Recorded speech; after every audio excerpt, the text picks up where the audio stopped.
Hey there guys, my name is Marcus, and in this video I will show a simple way how you can easily add contact to your lists. So let's start.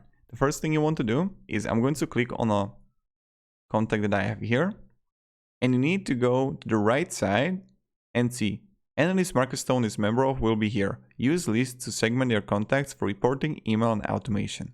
So I'm going to click Manage List Membership. If you don't have any list membership right now, I will click here on the right side, add to list, and now you will need a static list before you can add somebody to one.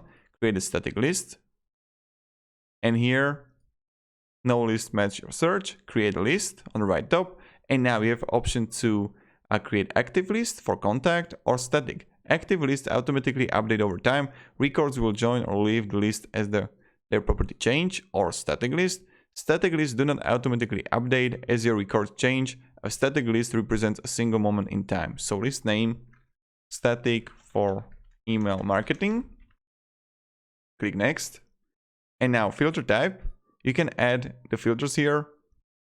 So contact properties, company properties, deal properties,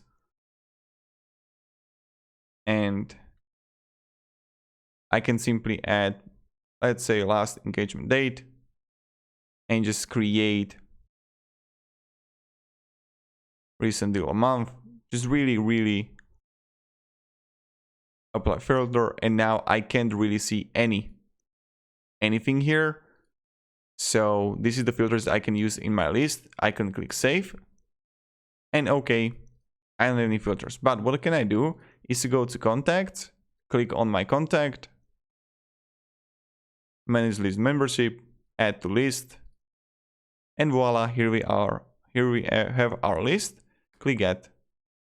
And now when I go to contacts, I can go to lists, and voila, here we have our list. So this is pretty much it, how we do it and how we can add contacts to your created lists. If you have any questions, guys, ask me down in the comments.